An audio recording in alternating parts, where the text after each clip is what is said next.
Gerar nan jadu tano malan kerara anu malan kerara ngat kuna yada yelala ngat namni yada yelalu time man pada kerara ngat kerara manna diva namni kiya dulecha tapala ko kerasa ngat kerare lale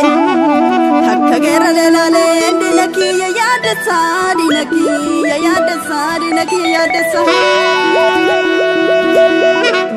tu kai jalanu sanyi thade viruti sanyi wanga kogututi halakani rorisu sabako sanyi moti kasu talafa kotu rajya walti gasa malawalu kajele tebo konapti mesa jasanga tambalesa Evo kogachana ko, tevo kogachana ko, tirko ko gafarako. Ire ko jave pade, bilisom sasavako. Arya ko soru male, et kombiso lumale. Dina ko tingkomise, nalati soru male, soru male. Boko ebisako agota sanga basabiko sain sifidare ebisa fidijede narori sagaranko akuma jattu kote dina farka ilane dulte sanga badulite halaka galafatte imana kendaganu dinaske yetinafu yada ne boko kesa kenya nabantu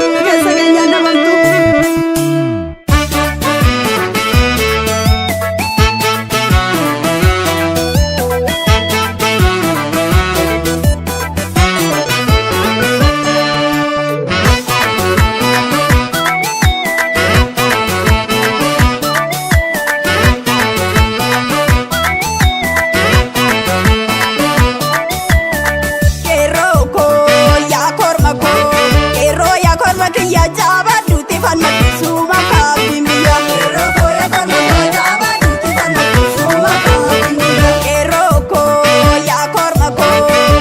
ya korma ya jaba duti fan suma kabimbiya eroko ya korma jaba duti fan suma kabimbiya eroko ya korma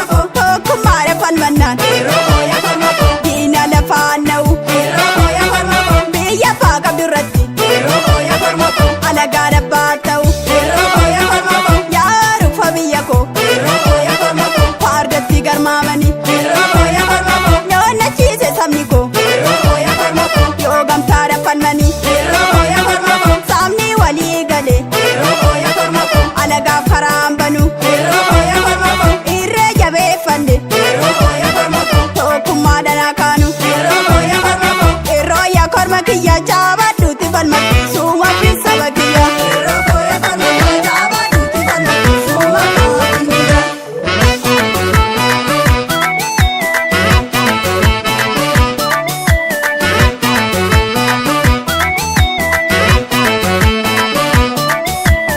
ofegi ati yenja tugama bokisa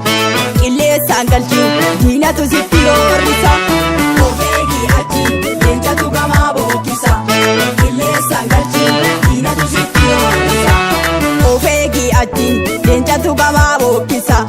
kille sangalchi dina tu sitirorisa ofegi ati yenja tugama bokisa kille sangalchi dina tu sitirorisa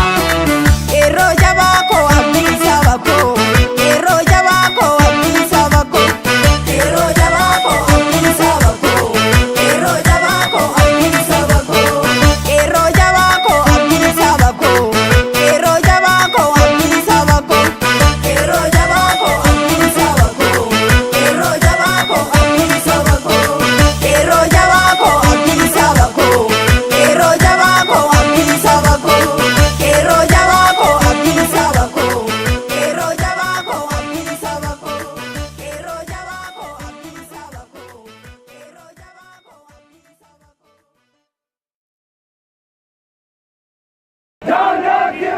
Oromoo.